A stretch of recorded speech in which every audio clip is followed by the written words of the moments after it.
하나님께서 우리에게 하나님의 뜻을, 하나님의 마음을 가장 분명하게 알려주시는 방법이 무엇일까요? 여러분 가까이에 있습니다. 하나님의 뜻, 하나님의 마음을 우리가 분명하게 알 수 있는 가장 확실한 방법이 무엇일까요? 하나님의 말씀입니다. 사실 글이라는 것은요, 어떤 사건, 그리고 그 사건을 통해서 던져질 메시지를 주기 위해서 글을 쓰거든요.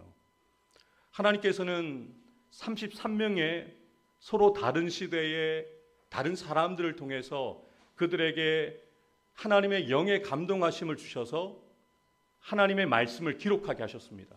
1600년의 기간 동안 이 하나님의 말씀이 기록되게 하셨습니다. 이것이 누구의 말씀이라는 겁니까? 하나님의 말씀이다. 그리고 이렇게 말씀드릴 수 있습니다. 하나님의 말씀은 하나님의 마음이다. 하나님의 말씀은 하나님의 뜻이다. 여러분, 우리가 어떻게 하나님의 뜻을 묻고 하나님의 뜻을 알 수 있습니까? 성경을 펴시면 됩니다. 성경을 읽으시면 돼요. 그래서 저는 표가 너무 좋습니다. 구호라고 해야 되죠. 복음학교라는 곳에서는 이렇게 외치거든요. 진리가 결론이 되게 하라. 한번 저를 따라해 주시겠습니까? 진리가 결론이 되게 하라. 진리가 결론이 되게 하라. 아멘. 진리가 무엇입니까? 하나님의 말씀이죠. 하나님의 말씀이 내 생각과 내 말과 내 행동의 결론이 되면 하나님이 그 삶을 얼마나 기뻐하시겠어요. 사실 제가 이 말씀을 먼저 드리는 것은 이미 정답을 드린 거예요. 하나님이 원하시는 가정이 어떤 가정일까요? 하나님께서 이 가정을 만드셨잖아요. 사람이 세운 조직이 아닙니다. 하나님이 창조하신 창조물 가운데 저는 가장 아름다운 창조물이 가정인 것 같아요. 하나님이 지으신 아름다운 가정을 우리가 지금 살아가고 있습니다. 저와 여러분들에게 주신 선물이죠. 부디 바라고 소망하는 것은 오늘 저와 여러분들 모두가 하나님이 원하시는 믿음의 가정을 세워가는 믿음의 사람들 되기를 주님의 이름으로 축복합니다. 우리가 매 주일 예배 때마다 제가 여는 기도를 드리고 난 이후에 우리가 다 같이 이 공동체가, 신앙의 공동체가 같은 믿음을 가지고 있다는 것을 하나님 앞에 고백할 때 우리가 무엇을 가지고 고백합니까? 사도신경으로 고백하죠. 그 사도신경의 첫 구절이 이것입니다. 나는 전능하신 아버지 하나님, 천지의 창조주를 믿습니다. 여러분, 이 사도신경에서 왜 이 고백을 가장 먼저 기록을 했을까요? 하나님이 이 모든 만물을 창조하신 전능하신 하나님, 엘로힘의 하나님이라는 것을 믿을 때 성경의 말씀들이 믿어지는 거예요. 그래서 성경 가운데 가장 중요한 구절이 어느 구절일까요? 창세기 1장 1절이 성경을 여는 열쇠와 같습니다. 태초에 엘로힘 하나님이 천지를 창조하셨다. 파라 엘로힘, 베레시트는 태초에고요. 파라는 창조하셨다. 엘로힘은 전능하신 하나님이란 뜻이거든요. 여러분, 이것을 믿어야지만 창세기 1장 2절부터 요한계시록 22장 21절까지가 하나님의 말씀이구나라는 것을 믿을 수 있는 거예요. 하나님이 살아계신 것을 믿지 않는데 어떻게 교회에 나와서 예배를 드릴 수 있겠습니까? 하나님이 살아계시고 지금도 내 삶을 주관하시는 전능하신 하나님이라는 것을 믿지 못하는데 어떻게 이 부족한 목사의 설교를 듣고 계십니까? 그럼 여러분들은 지금 헛수고하는 거죠. 이 믿음이 중요합니다.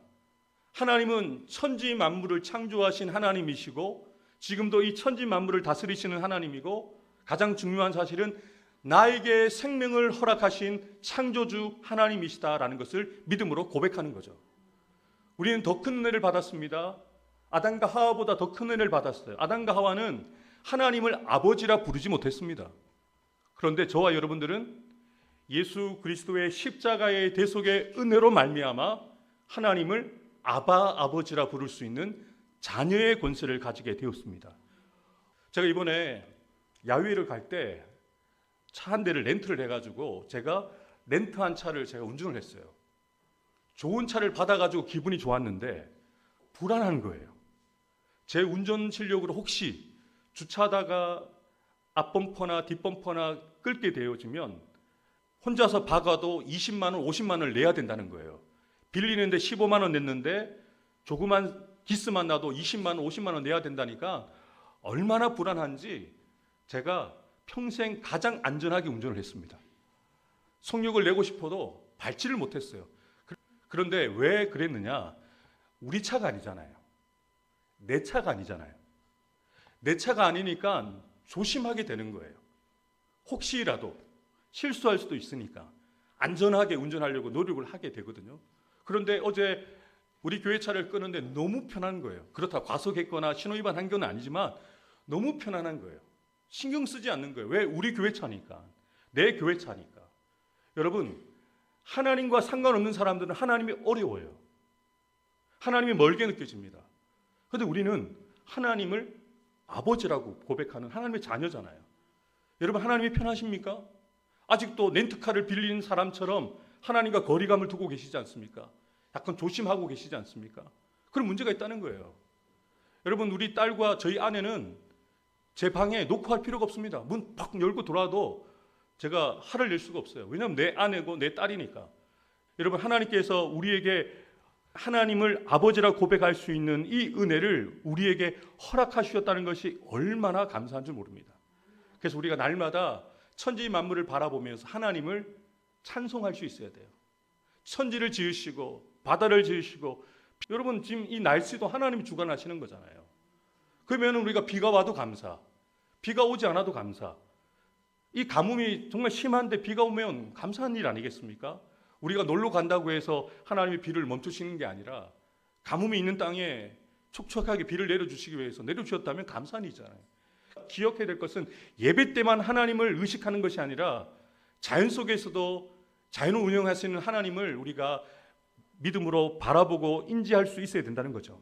그렇다면 하나님께서 왜 이 천지 만물을 창조하셨을까요? 또 하나님께서 왜 저와 여러분들을 창조하셨을까요? 만물이 그에게서 창조되되 하늘과 땅에서 보이는 것들과 보이지 않는 것들과 혹은 왕권들이나 주권들이나 통치자들이나 권세들이나 만물이 다 그로 말미암고 그를 위하여 창조되었고. 아멘. 만물이 하나님에게서 창조되었음을 믿으십니까? 만물이 하나님으로 말미암고 그 만물이 하나님을 위하여 창조되었다는 겁니다. 여러분, 여기서 중요한 것은 자연만이 아니라 여기 보시면 왕권과 주권과 통치자들과 권세자들도 누가 세우신 거라고요? 하나님이 세우셨다는 거예요. 그래서 우리는 기도해야 합니다. 내 마음에 들지 않고 내가 원하는 정당이 아닐 수 있습니다. 그런데 이 말씀대로면 하나님이 지도자를 세우셨다는 거잖아요.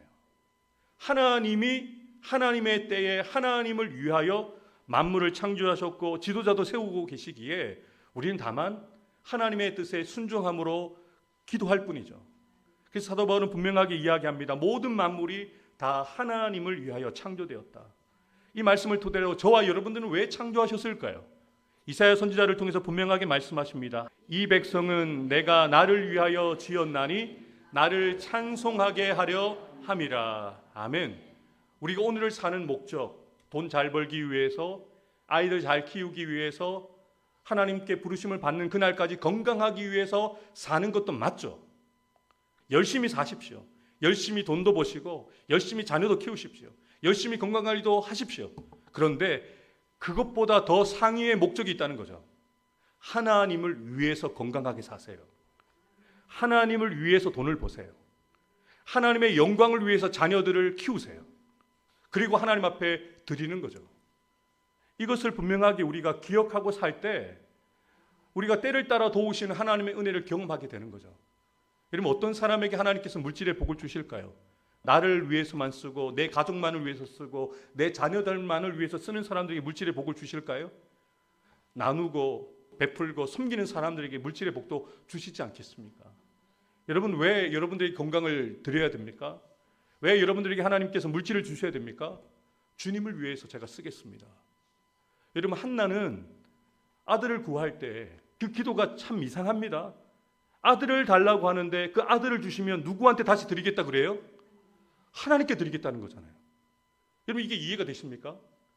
아들이 없어서 서러운 인생을 살다가 정말로 금식하면서 하나님 앞에 메어 달리면서 술 취한 여자 같다라고 오해를 받으면서 기도하면서 응답받아서 사무엘을 얻었는데 젖을 떼자마자 그 사무엘을 엘리 제사장에게 보내버리잖아요.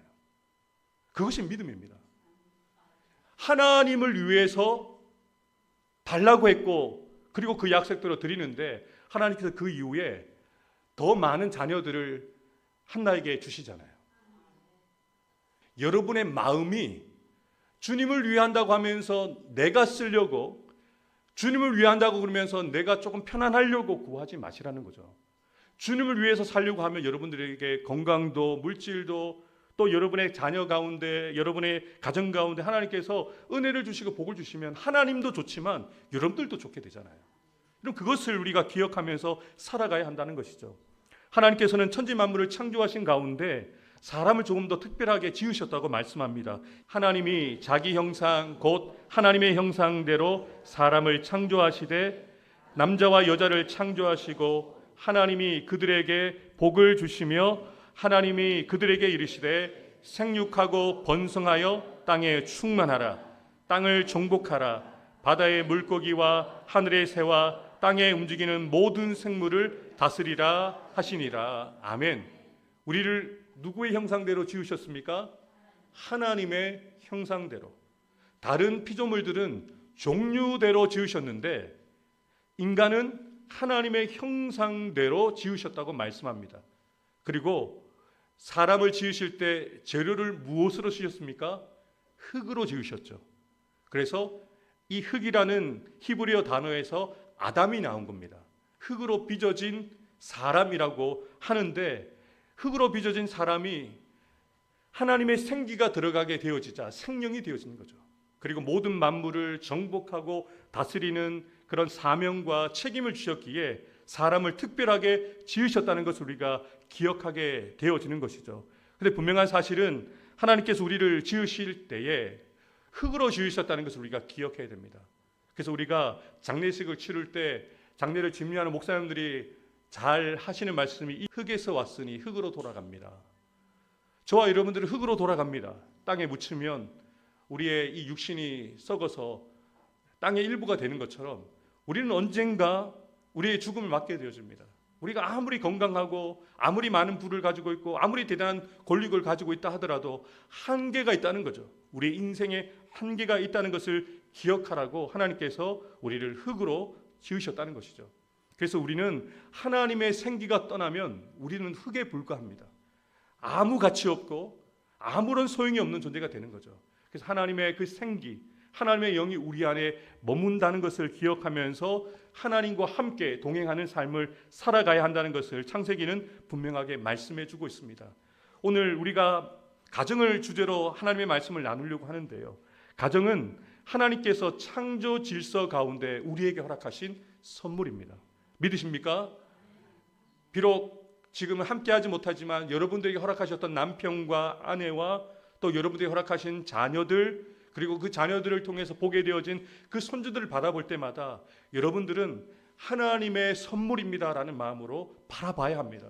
왜냐하면 하나님께서 그들을 나에게 주신 거예요. 내가 선택했지만 하나님이 나의 남편으로, 나의 아내로, 나의 아들로, 나의 딸로 보내주셨다는 거죠. 그래서 선물이라는 것입니다. 조금 마음에 들지 않을 수 있고 조금은 나를 힘들게 할 수도 있습니다만 하나님께서 우리 가족들을 통해서 여러분들을 위로하시고 세우시는 것도 있잖아요. 그래서 오늘 우리가 함께 이렇게 질문을 던져보기를 원합니다. 그렇다면 하나님께서 원하시는 가정은 어떤 가정일까? 아담이 모든 가축과 공중의 새와 들의 모든 짐승에게 이름을 주니라. 아담이 돕는 배필이 없으므로. 아멘. 하나님이 원하시는 가정은 서로를 돕는 가정입니다. 하나님은 아담이 혼자 있는 것을 좋지 않게 보셨습니다. 그래서 18절에 이미 이렇게 말씀하셨습니다. 사람이 혼자 사는 것이 좋지 아니하니 내가 그를 위하여 돕는 배필을 지으리라. 하나님은 혼자 있는 것을 좋지 않게 여기셨어요. 그래서 스스로 설 수 없기에 돕는 자로 여러분의 남편과 아내와 또 부모들에게는 자녀들은 부모에게 허락하셨다는 거죠. 그런데 우리는 돕는 배필이라는 이 말을 들으면 남자들이 참 좋아합니다. 왜냐하면 남자에게서 여자가 나왔다고 하니까 남성 우월주의를 가지고 있는 사람들이 오해하는데, 여기서 말하는 이 돕는 자라는 말은 히브리어로 에체르라는 말인데요. 이 단어는 성경에서 하나님께서 자신의 백성들을 도우실 때 사용하셨던 말씀입니다. 하나님께서 우리를 도우셨던 것처럼 서로를 도우라는 거예요. 남편은 아내를, 아내는 남편을, 부모는 자녀를, 또 자녀는 부모를 돕는 자들이 되라고 허락하신 거죠. 여호와 하나님이 아담에게서 취하신 그 갈빗대로 여자를 만드시고 그를 아담에게로 이끌어 오시니 23절, 이는 내 뼈 중에 뼈요 살 중에 살이라, 이것을 취하였은즉 여자라 부리라 하니라. 아멘. 여러분, 하나님께서는 남자의 머리에서, 남자의 발에서 지으신 것이 아니라 남자의 이 옆구리에서 갈빗대를 취하여 여자를 만드셨습니다. 여자와 함께 서야 되고 함께 걸어야 되고 함께 사랑하라는 의미를 갖고 있습니다. 이 가슴뼈, 이 갈빗대는 중요한 이 심장과 중요한 장기들을 보호하는 가장 중요한 뼈잖아요. 몸의 가장 중요한 뼈를 가지고 여자를 창조하셨기에 함께 살고 함께 걷고 함께 사랑하라고 그렇게 하나님께서 의미를 가지고 지으셨는데요. 그래서 아담도 분명하게 고백하죠. 내 뼈 중에 뼈요 내 살 중에 살이다. 여러분, 아마도 여러분 결혼하시기 전에 이 마음 가지고 결혼하셨다가 그 마음이 조금 식기도 하고 그러시겠지만, 하나님께서는 분명하게 우리를 서로 돕도록 남편에게, 아내에게 허락하셨다는 것을 기억해야 되고 서로 연결되어 있는 존재라는 것을 기억하라는 것이죠. 사랑하는 성도 여러분, 하나님께서 원하시는 가정은 서로를 다투고 이기는 가정이 아닙니다. 서로를 지배하는 가정이 아닙니다. 남편이 아내를, 아내가 남편을, 부모가 자녀를 지배하도록 세우신 가정이 아닙니다. 하나님께서 원하시는 가정은 서로가 서로를 돕는 가정이라는 것이죠. 부부는 경쟁자가 아닙니다. 부모와 자녀도 적이 아닙니다. 가족은 서로의 약점을 공격하는 사람이 아니라 서로의 약함을 감싸주는 사람이고 그 약함을 도와주는 사람이 되어야 한다는 것이죠. 우리 스스로가 질문을 던져봐야 합니다. 나는 내 가족을 세워주고 있는가? 나는 내 배우자를 돕는 사람인가? 나는 내 자녀를 하나님의 사람으로 세우고 있는가?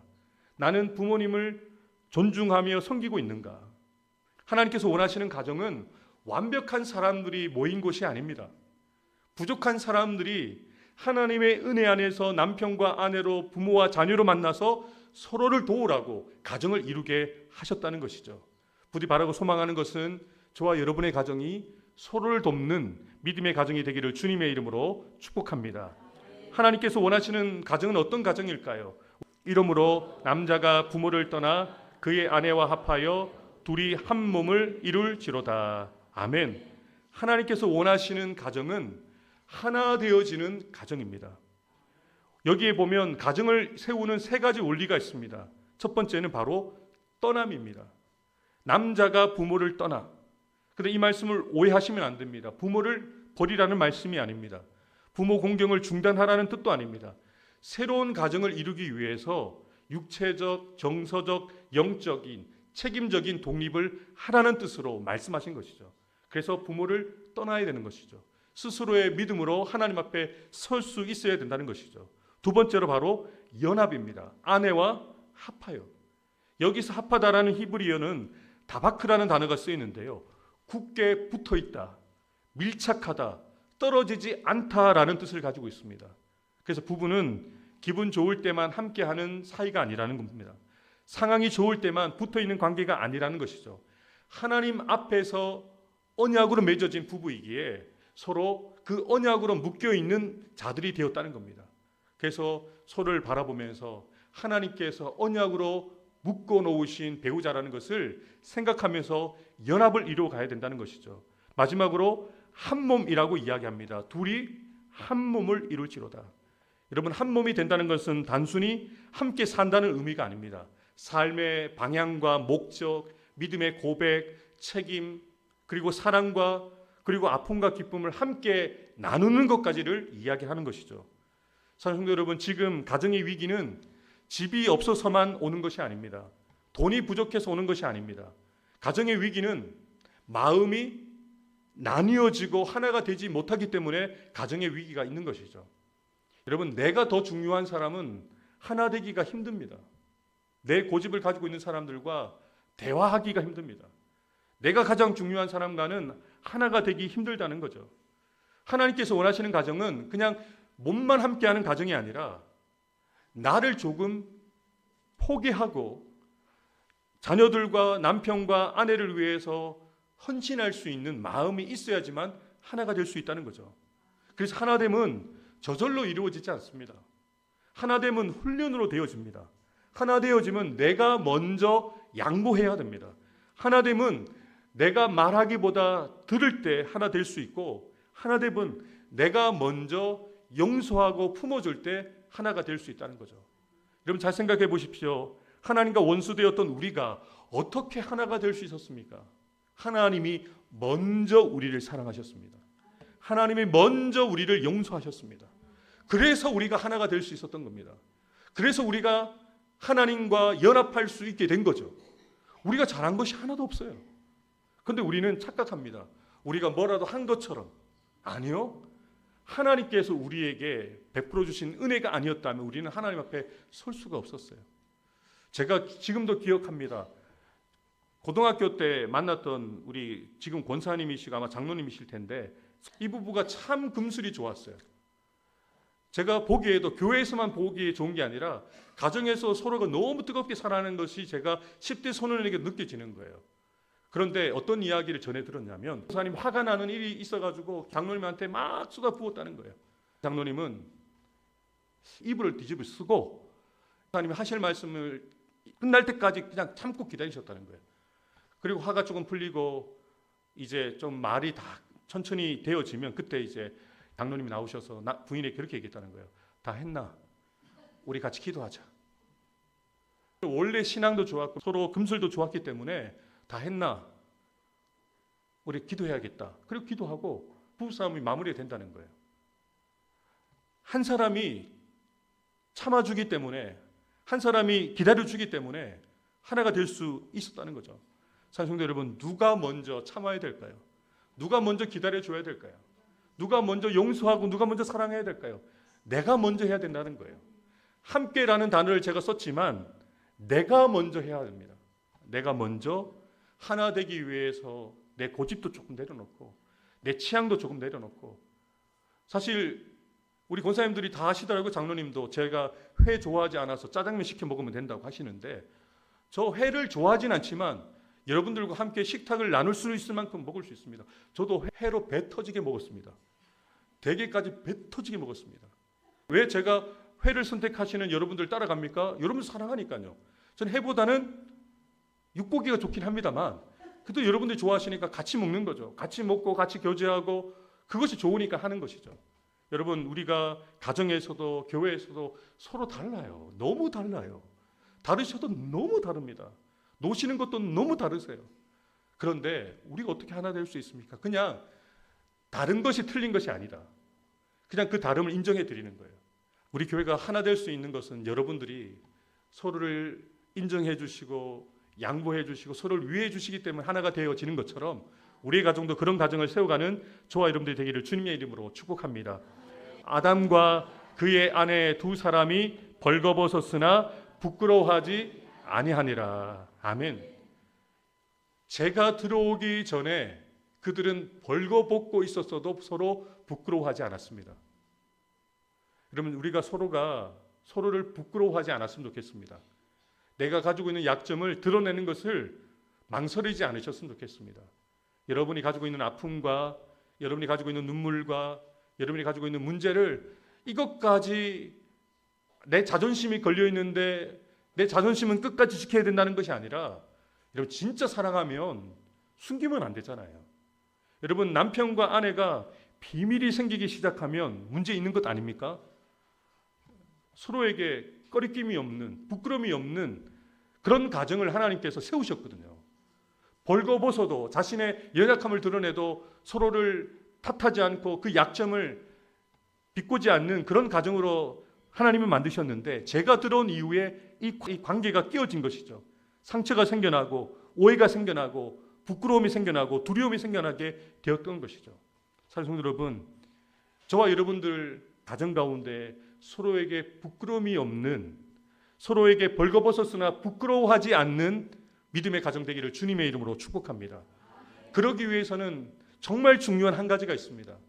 여러분, 하나님을 제가 꼭지점 위라고 제가 찍겠습니다. 하나님이 여기 계시고, 그리고 꼭지점의 양쪽 아래를 여러분들과 여러분의 배우자로 이야기하겠습니다. 삼각형이 있습니다. 자, 양쪽에 있는 저와 여러분들이 하나가 되기 위해서는 어떻게 하면 될까요?